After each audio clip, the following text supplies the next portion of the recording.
The Game of Life and How to Play It by Florence Scovel Shinn. Chapter 7, Love. Every man on this planet is taking his initiation in love. A new commandment I give unto you, that ye love one another.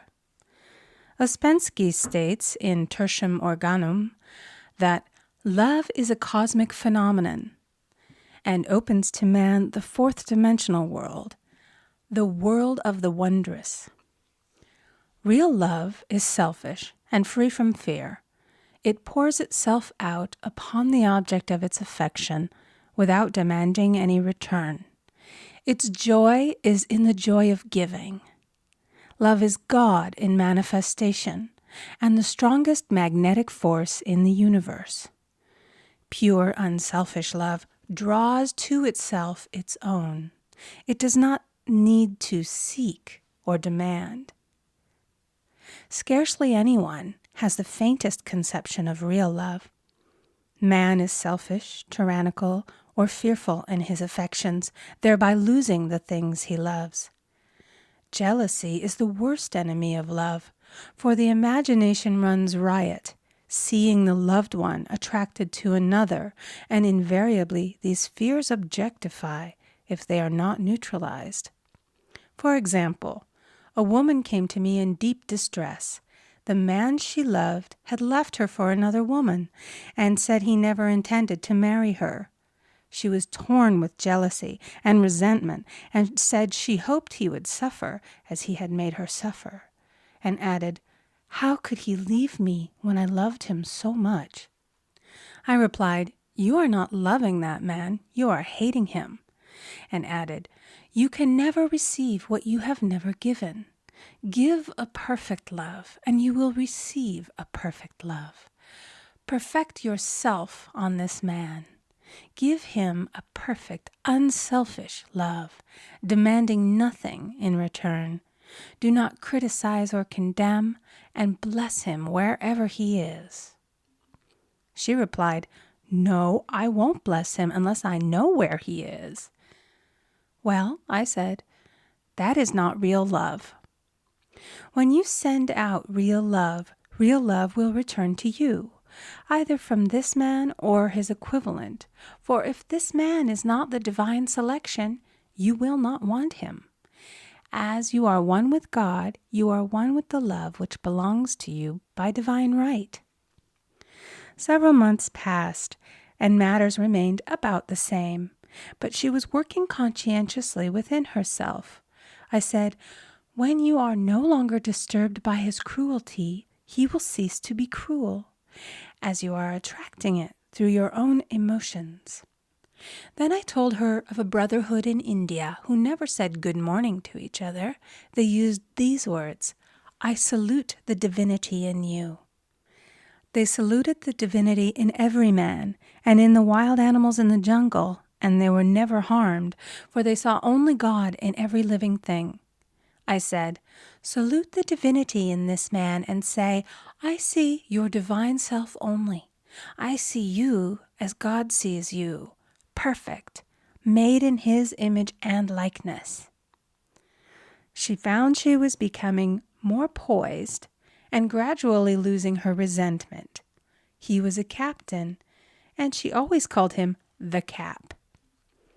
One day she said suddenly, "God bless the Cap wherever he is." I replied, "Now that is real love, and when you have become a complete circle and are no longer disturbed by the situation, you will have his love or attract its equivalent." I was moving at this time and did not have a telephone, so was out of touch with her for a few weeks, when one morning I received a letter saying, "We are married." At the earliest opportunity, I paid her a call. My first words were, "What happened?" "Oh," she exclaimed, "a miracle. One day I woke up and all suffering had ceased. I saw him that evening and he asked me to marry him. We were married in about a week, and I have never seen a more devoted man." There is an old saying, "No man is your enemy. No man is your friend. Every man is your teacher." So one should become impersonal and learn what each man has to teach him, and soon he would learn his lessons and be free. The woman's lover was teaching her selfish love, which every man sooner or later must learn. Suffering is not necessary for man's development. It is the result of violation of spiritual law, but few people seem able to rouse themselves from their soul sleep without it. When people are happy, they usually become selfish, and automatically the law of karma is set in action. Man often suffers loss through lack of appreciation. I knew a woman who had a very nice husband, but she said often, "I don't care anything about being married, but that is nothing against my husband. I'm simply not interested in married life." She had other interests and scarcely remembered she had a husband. She only thought of him when she saw him. One day her husband told her he was in love with another woman and left. She came to me in distress and resentment. I replied, "It is exactly what you spoke the word for. You said you didn't care anything about being married, so the subconscious worked to get you unmarried." She said, "Oh yes, I see. People get what they want and then feel very much hurt." She soon became in perfect harmony with the situation and knew they were both much happier apart. When a woman becomes indifferent or critical and ceases to be an inspiration to her husband, he misses the stimulus of their early relationship and is restless and unhappy. A man came to me dejected, miserable, and poor. His wife was interested in the science of numbers and had had him read. It seems the report was not very favorable, for he said, "My wife says I'll never amount to anything because I am a 2. I replied, "I don't care what your number is. You are a perfect idea in divine mind, and we will demand the success and prosperity which are already planned for you by that infinite intelligence." Within a few weeks, he had a very fine position, and a year or two later, he achieved a brilliant success as a writer. No man is a success in business unless he loves his work. The picture the artist paints for love of his art is his greatest work. The potboiler is always something to live down. No man can attract money if he despises it. Many people are kept in poverty by saying, "Money means nothing to me. I have a contempt for people who have it." This is the reason so many artists are poor. Their contempt for money separates them from it. I remember hearing one artist say of another, "He's no good as an artist, but he has money in the bank." This attitude of mind, of course, separates man from his supply. He must be in harmony with a thing in order to attract it. Money is God in manifestation, as freedom from want and limitation. But it must be always kept in circulation and put to right uses. Hoarding and saving react with grim vengeance. This does not mean that man should not have houses and lots, stocks and bonds, for "the barns of the righteous man shall be full." It means that man should not hoard even the principal if an occasion arises when money is necessary. In letting it go out fearlessly and cheerfully, he opens the way for more to come in, for God is man's unfailing and unexhaustible supply. This is the spiritual attitude towards money, and the great bank of the universal never fails. We see an example of hoarding in the film production of Greed. The woman won $5,000 in a lottery, but would not spend it. She hoarded and saved, let her husband suffer and starve, and eventually she scrubbed floors for a living. She loved the money itself and put it above everything, and one night she was murdered and the money taken from her. This is an example of where love of money is the root of all evil. Money in itself is good and beneficial, but used for destructive purposes, hoarded and saved, or considered more important than love, brings disease and disaster and the loss of the money itself. Follow the path of love, and all things are added, for God is love, and God is supply. Follow the path of selfishness and greed, and the supply vanishes, or man is separated from it. For example, I knew the case of a very rich woman who hoarded her income. She rarely gave anything away, but bought and bought and bought things for herself.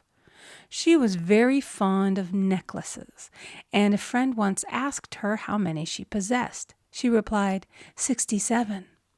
She bought them and put them away, carefully wrapped in tissue paper. Had she used the necklaces, it would have been quite legitimate, but she was violating the law of use. Her closets were filled with clothes she never wore and jewels which never saw the light.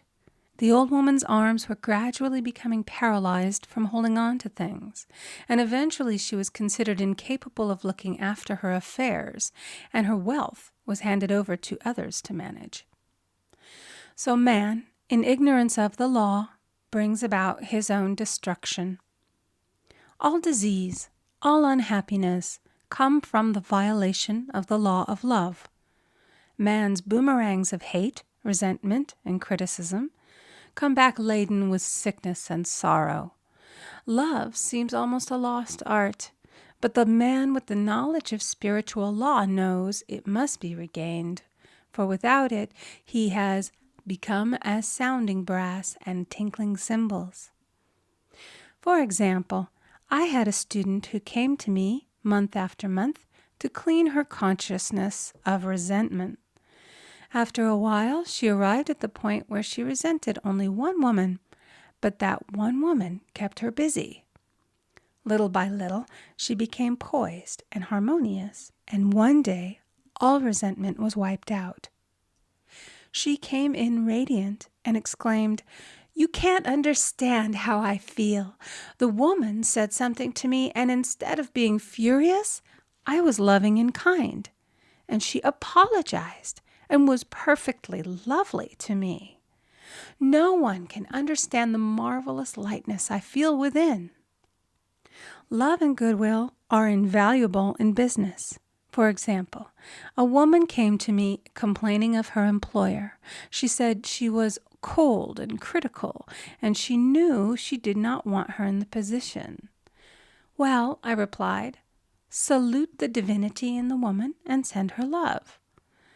She said, "I can't. She's a marble woman." I answered, "You remember the story of the sculptor who asked for a certain piece of marble? He was asked why he wanted it, and he replied, 'Because there is an angel in the marble.' And out of it he produced a wonderful work of art." She said, "Very well, I'll try it." A week later she came back and said, "I did what you told me, and now the woman is very kind," and took me out in her car. People are sometimes filled with remorse for having done someone an unkindness, perhaps years ago. If the wrong cannot be righted, its effect can be neutralized by doing someone a kindness in the present. This one thing I do, forgetting those things which are behind, and reaching forth unto those things which are before. Sorrow, regret, and remorse tear down the cells of the body and poison the atmosphere of the individual. A woman said to me in deep sorrow, "Treat me to be happy and joyous, for my sorrow makes me so irritable with the members of my family that I keep making more karma." I was asked to treat a woman who was mourning for her daughter. I denied all belief in loss and separation and affirmed that God was the woman's joy, love, and peace. The woman gained her poise at once, but sent word by her son not to treat any longer because she was so happy it wasn't respectable. So mortal mind loves to hang on to its griefs and regrets. I knew a woman who went about bragging of her troubles, so of course she always had something to brag about. The old idea was if a woman did not worry about her children, she was not a good mother. Now we know that mother fear is responsible for many of the diseases and accidents which come into the lives of children.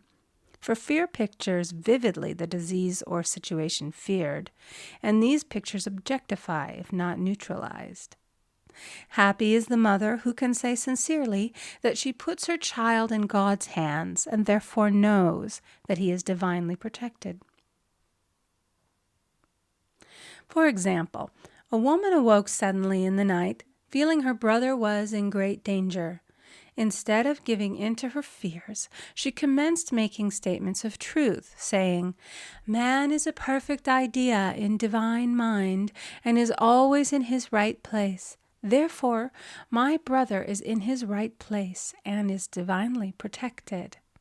The next day, she found that her brother had been in close proximity to an explosion in a mine, but had miraculously escaped.